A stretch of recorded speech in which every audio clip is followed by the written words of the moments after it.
quelque chose passe entre leurs mains. Tu as l'impression que la chose, je dirais, prend un autre aspect. L'objet est bonifié, le projet est bonifié. Mais qu'est-ce que tu as fait?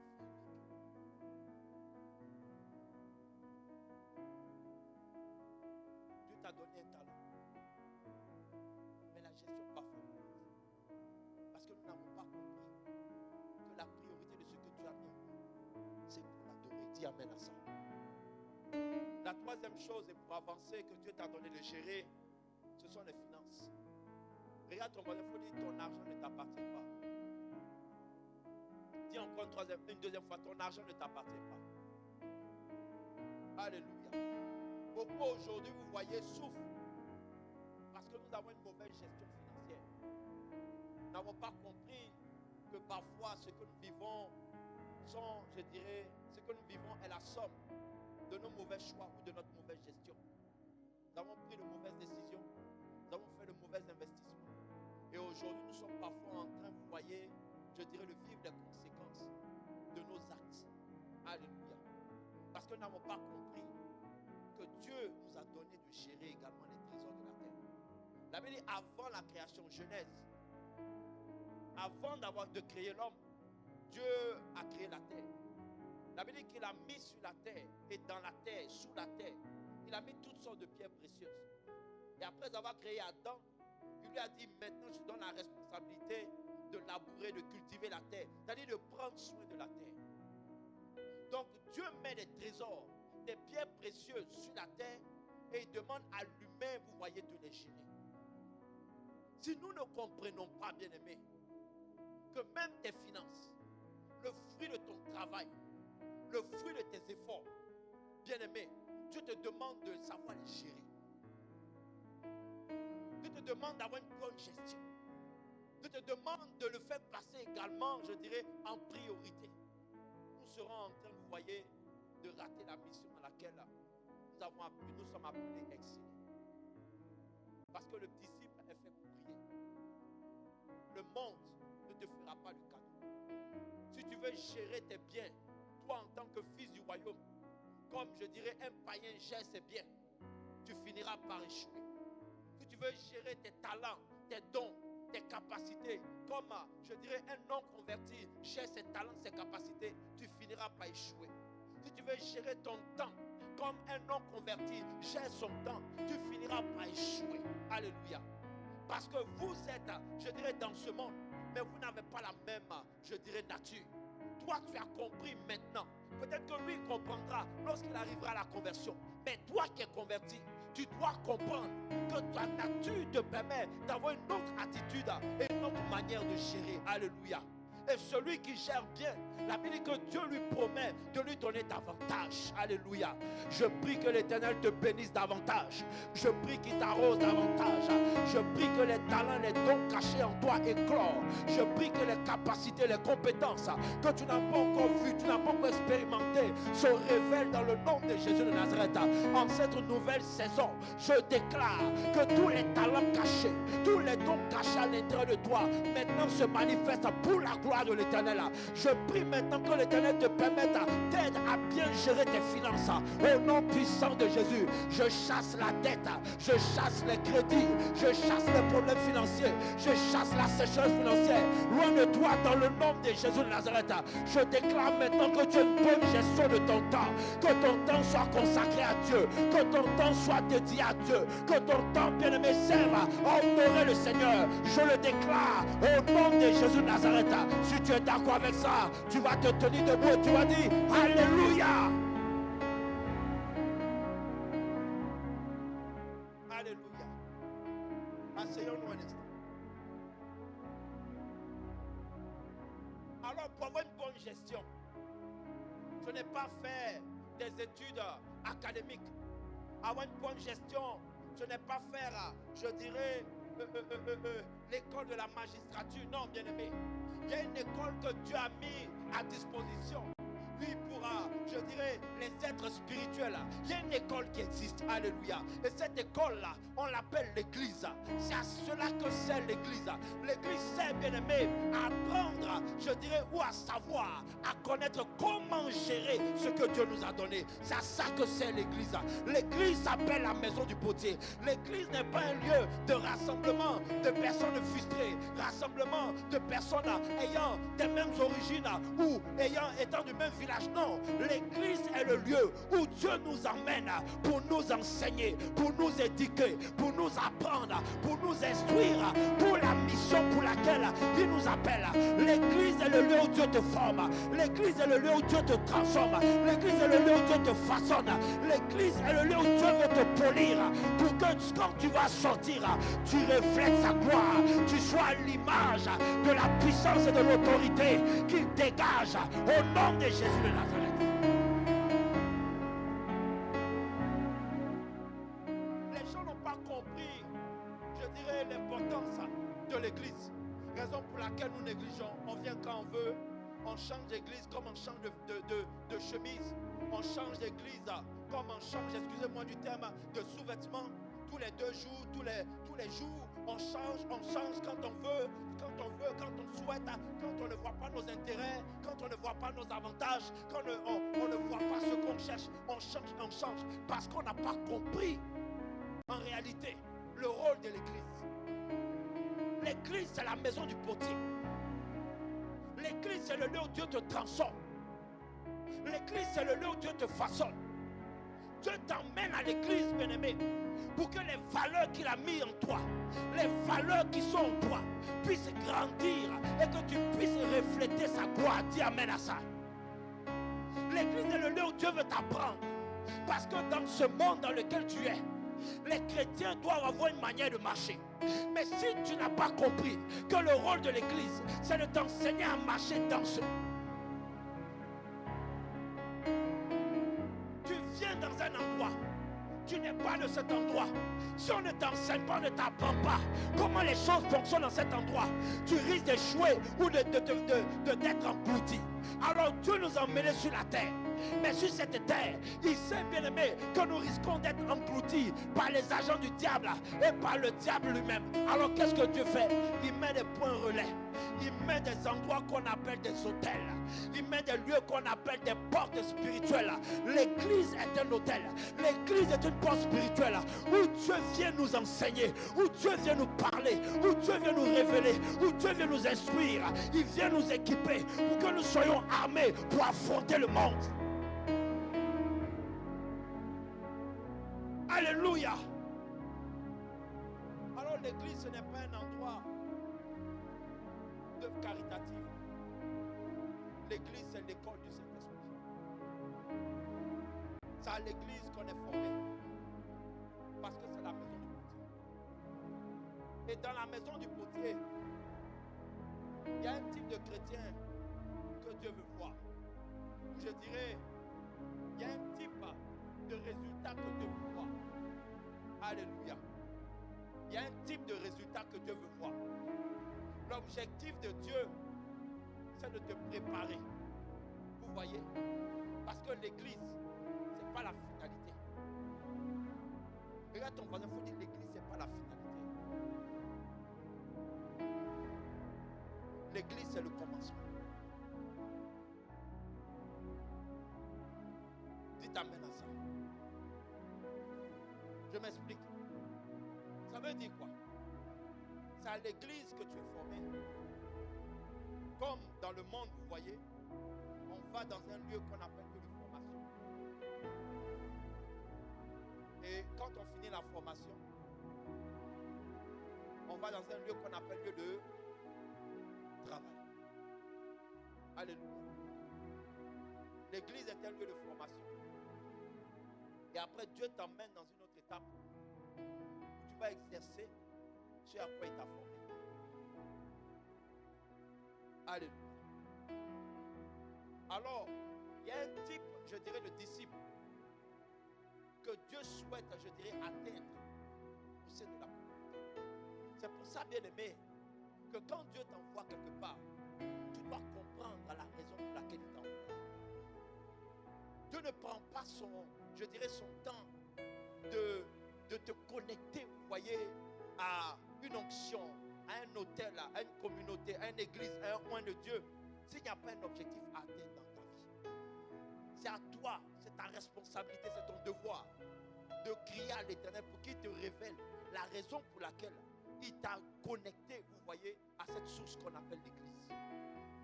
La Bible dans le livre de Actes des Apôtres, que l'église grandissait parce qu'ils avaient compris, vous voyez, qu'ils devaient marcher dans l'amour et dans la fraternité. Alors, premier type, je dirais le disciple qu'on doit retrouver dans nos assemblées, vous allez prendre, Charles, tu vas lire maintenant Genèse chapitre 39, verset 5. Amen. Je lis la parole du Seigneur. Dès que Potiphar l'eut établi sur sa maison et sur tout ce qu'il possédait, l'Éternel bénit la maison de l'Égyptien à cause de Joseph. Et la bénédiction de l'Éternel fut sur tout ce qui lui appartenait, soit à la maison, soit au champ. Alléluia. Alors la Bible dit que dès que Joseph est rentré chez Potiphar, vous voyez, Dieu a béni la maison de cet homme-là. Pourtant cet homme était un homme mystique. Parce que les Égyptiens, vous voyez, et les hauts fonctionnaires égyptiens étaient des hommes mystiques. Ils étaient dans la, si vous voulez, aujourd'hui, c'est l'équivalent de la franc-maçonnerie, de la Rose-Croix, du mysticisme. Donc tous les hauts fonctionnaires, vous voyez, étaient des occultismes. Mais la Bible dit que Dieu ne s'est pas privé de bénir cet homme-là à cause de qui? À cause de Joseph. Dieu n'a pas dit non, je ne le bénis pas parce que c'était mystique. Dieu l'a fait à cause de Joseph. Alléluia. Le premier type, je dirais, de chrétien que Dieu cherche dans son assemblée, où je dirais que Dieu travaille pour avoir au sein d'une communauté, c'est ce que moi j'appelle les bâtisseurs. Dis avec moi les bâtisseurs. Joseph est rentré chez Potiphar. Joseph a commencé à travailler jusqu'à devenir une source de bénédiction. Aujourd'hui, Dieu cherche, bien aimé, des personnes dès l'instant où ils mettent, je dirais, les pieds dans une communauté, ils travaillent pour devenir une source de bénédiction. L'église n'est pas un lieu, bien aimé, où nous devons être simplement des consommateurs. Dieu a fait l'église pour devenir un lieu de service. Contrairement à la formation, je dirais dans le monde, où tu vas pour consommer, tu vas pour recevoir, tu vas pour apprendre, tu vas pour, je dirais, écouter. Au sein de l'église, selon la pensée de Dieu, c'est le lieu où tu dois donner le maximum. Dis amen à ça. Joseph pouvait se dire, je suis esclave. Dieu m'emmène chez Potiphar. Donc je me mets à mon rang d'esclave. Je fais le strict minimum. Je n'ai pas besoin. Mais Joseph a été à l'école de qui? De son père qu'on appelle Jacob. Joseph a reçu l'éducation d'un disciple. Il a compris que quand Dieu te confie quelque chose par le canal d'un homme, tu dois t'investir pour que cette chose-là soit élevée. Donc Joseph est rentré, je dirais, dans la maison de Potiphar. Il a mis en exergue ses talents de disciple. La Bible dit qu'il est devenu une source de bénédiction.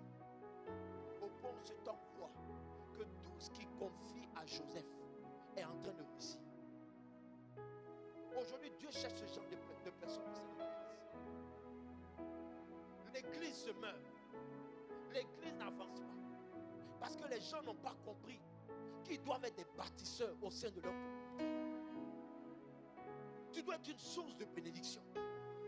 Nous venons à l'église et nous attendons quelque chose de la part de Dieu. Ce qui n'est pas mauvais. Mais en retour, qu'est-ce que nous apportons à Dieu? Comment nous contribuons à l'œuvre de Dieu? Comment nous contribuons à la visibilité, je dirais, de la parole de Dieu? Vous pensez que si les 12 disciples avaient gardé l'évangile pour eux, comme nous aujourd'hui nous le faisons, on prend nos Bibles, on les cache, on les met dans nos sacs, on vient dans une salle, on finit de prier, on sort de là, on ne sait même pas qu'on est chrétien. Si les 12 apôtres avaient l'attitude que nous avons aujourd'hui, pensez-vous que l'évangile sera arrivé jusqu'à nous? Pensez-vous que si des personnes avaient eu le cœur comme chacun d'entre nous avons aujourd'hui, pensez-vous qu'il y a des Bibles qu'on allait distribuer gratuitement? Alléluia. Mais c'est parce qu'il y a des personnes qui ont compris leur rôle, qui doivent être une source de bénédiction. Ils doivent agir pour que que les âmes soient sauvées. Ils doivent intervenir pour que les âmes soient sauvées. Et Joseph l'a compris. Il est rentré.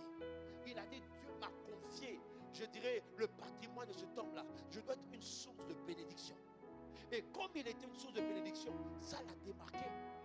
Joseph était esclave, mais Joseph a eu un niveau supérieur, même dans sa condition. Il n'a pas regardé à ses problèmes. Il n'a pas regardé à son statut. Il n'a pas regardé à ses difficultés. Il a dit, je dois œuvrer pour être une source de bénédiction. Ce que Dieu attend de toi, c'est que tu sois une source de bénédiction pour ta communauté. Tu sois une source de bénédiction pour l'église. Tu sois une source de bénédiction pour le corps de Christ. Tes âmes doivent être sauvées par ton canal. L'église doit avancer par ton canal. Le message que Dieu a donné à ses serviteurs ne peut se répandre que par ton canal. Dieu t'a donné un talent. Le talent, je dirais, au niveau média. Il y a certains même parmi vous qui ont des connaissances avancées au niveau, je dirais, de technique. Et puis, il est dans une communauté. Vous laissez l'homme de Dieu en train de prêcher, alors que le message vous fait du bien. La puissance est là, la parole est là, l'évangile est là. Des âmes sont dehors, ont besoin d'entendre le message pour que leur vie soit restaurée. Et on est là, on ne fait rien. On n'est pas une source de bénédiction. Alléluia. Si tu viens dans une assemblée, c'est parce que le message te parle. C'est parce que la présence de Dieu y est. Mais cette présence-là, pourquoi tu ne la partages pas? Cette présence-là, pourquoi tu ne la, je dirais, tu ne la transmets pas? Joseph n'a pas gardé son don pour lui. Il a transmis, il s'est investi. Il a dit, c'est pas mon champ, mais je travaille pour ce champ-là. Joseph a, je dirais, a pris, je dirais, l'activité de Potiphar comme si c'était son activité. En y mettant ses ressources personnelles, dont on vient de citer, il a mis son temps, il a mis ses talents. Bon, les choses qu'il n'avait pas, c'était l'argent. Mais il a mis ses ressources personnelles. Il a regardé cette affaire comme si c'était son affaire. Parce que pour que ça puisse prospérer, il fallait qu'il s'investisse comme s'il s'agissait de lui-même, sa propre, je dirais, entreprise. Comme s'il s'agissait de lui-même, ses propres biens. Comme s'il s'agissait de lui-même, son propre investissement. Aujourd'hui, l'œuvre de Dieu, je dirais, les enfants de Dieu doivent arriver à cette dimension. Alléluia. Tu dois voir l'église comme ta propre affaire. Tu dois voir l'église comme ta maison. Il y a un homme de Dieu qui a dit, tu ne dois pas voir l'église comme un hôtel. Parce que c'est à l'hôtel que quand l'ampoule est grillée, tu demandes au concierge de venir changer l'ampoule. Mais quand c'est chez toi à la maison, quand l'ampoule est grillée, quand il y a quelque chose qui ne fonctionne pas, qu'est-ce que tu fais? J'entends pas ta réponse. Tu fais quoi? Tu l'arranges toi-même. Et c'est là où à l'église, bien-aimé, quand quelque chose ne fonctionne pas, tout le monde, on regarde l'homme de Dieu. Oh, ça ne fonctionne pas. Mais qu'est-ce que toi tu fais pour que ça fonctionne? Qu'est-ce que toi tu fais pour que ça marche? Qu'est-ce que toi tu fais pour que ça progresse? C'est là où la mentalité du disciple doit arriver. Joseph n'a pas attendu que Potiphar vienne lui dire. Joseph faisait. Il prenait de son temps, il investissait son talent, tout ce qu'il avait appris auprès de son père, le bricolage, il faisait pour mettre en ordre, de l'ordre dans la maison de Potiphar. La Bible dit que ce soit à la maison, que ce soit au champ, il s'investissait comme s'il s'agissait de lui-même, sa propre activité.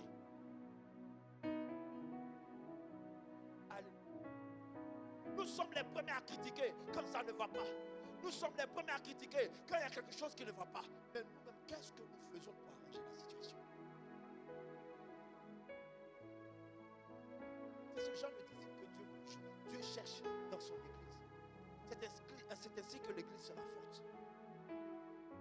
Les disciples, je dirais, des premières années, ont compris ça. Ils n'ont pas attendu que l'aide vienne du dehors. Ils n'ont pas attendu que, je dirais, l'aide vienne de l'État. Ils n'ont pas attendu que l'aide vienne de César. Non. La Bible dit que tout ce qu'ils avaient, ils vendaient pour mettre tout en commun. Pour l'intérêt de l'œuvre de Dieu. Parce qu'ils ont compris que l'église, c'était leur maison. Ils ont compris que l'église, c'était le lieu où Dieu était en train de les instruire, était en train de les forger, était en train de développer le surnaturel, était en train de faire d'eux la pierre qui allait devenir la principale. C'est à l'église que Dieu te transforme pour devenir la pierre qui deviendra la principale.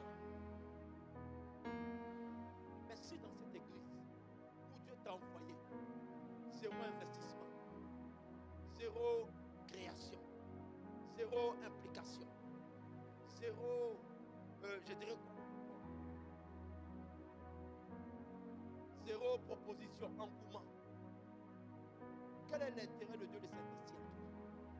Et nous crions à Dieu, Seigneur, bénis-moi. Seigneur, donne-moi du travail. Seigneur, ouvre-moi les portes. Seigneur, donne-moi ceci. Seigneur, donne-moi cela. Pourtant, nous ne faisons pas de l'église notre maison. Alléluia. Ne faisons pas de l'église notre maison. Quand ta maison est sale, qu'est-ce que ça te fait? Ça te dérange, n'est-ce pas? Mais à l'église, nous pouvons trouver l'église sale. Nous pouvons sortir de l'église, laisser l'église sale. Ça ne nous dérange pas. Parce que l'église n'est pas notre maison. Alléluia. Quand tu prends l'église, comme je dirais l'œuvre que Dieu t'a confiée, ta mentalité change. Ton esprit change. Parce que tu comprends que c'est là où tu dois investir pour que Dieu fasse de toi la pierre angulaire que tu dois être. Le monde ne te fera pas le cadeau. Le diable ne te fera pas le cadeau. Le diable ne va pas t'ouvrir les portes. Le seul endroit qui peut te préparer, fais de toi, je dirais, un feu ardent, une pierre ardente, fais de toi une colonne de fer, une muraille de, je dirais, d'airain, une ville forte. C'est l'église. C'est là où Dieu t'enseigne et t'apprend. Il te forge pour que lorsque tu iras dans tes affaires, dans tes projets, dans la vie active, bien-aimé, l'onction qui sera sur ta vie va faire la différence. Mais pour recevoir l'onction, tu as besoin de comprendre que tu dois être un disciple, bien-aimé, un disciple qui épouse la vision, qui épouse l'intérêt de Dieu, qui épouse, je dirais, la pensée de Dieu. Alléluia.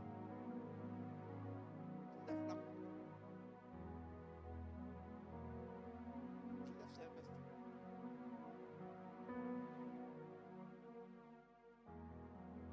Joseph s'est impliqué. Alléluia. Fais comme ça avec moi. Je termine parlant en disant, Joseph avait compris, vous voyez, ce qui a fait la particularité de Joseph, c'est que Joseph avait également une capacité, je dirais, d'anticipation. Dis avec moi, anticiper. Dis encore une fois, anticiper. Une dernière fois, anticiper. Alléluia. Regardez, la Bible dit que dès que Potiphar lui établit sur sa maison, sur tout ce qu'il possédait, il a été béni. Pourquoi? Parce que Joseph anticipait. Il n'attendait pas que Potiphar vienne lui dire de faire. Mais il arrivait à anticiper. Il arrivait, vous voyez, à rentrer dans l'esprit de Potiphar. Chercher à comprendre les besoins de Potiphar. La pensée de Potiphar. Alléluia. Joseph n'attendait pas que Potiphar lui dise change l'ampoule. Joseph le faisait parce qu'il anticipait. Aujourd'hui, Dieu cherche ce genre de personnes pour cette église. Tu n'as pas besoin qu'on te lance un appel pour dire regarde dans quel état se trouve la bataille. Anticiper pour l'œuvre de Dieu, c'est voir, observer, analyser, regarder et puis agir. Dieu cherche ce genre de disciples. Dites fort amen à ça. Alléluia. Anticiper.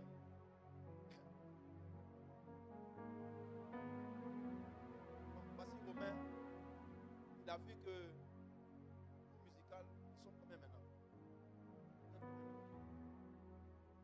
Vous êtes 7. Ça non.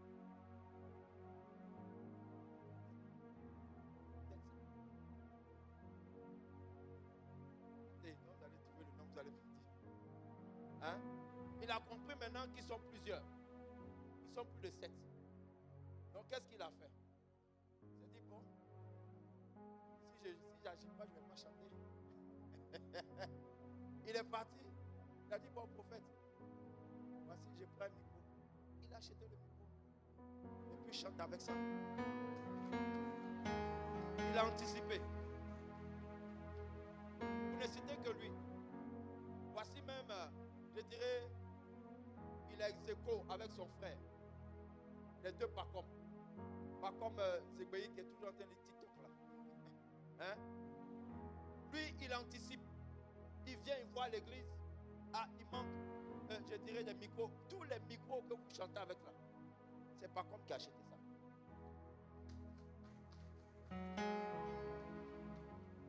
Alléluia. C'est lui qui a acheté. Avec M. Laou, lui aussi anticipe. Il regarde, il observe, il voit qu'il y a des choses.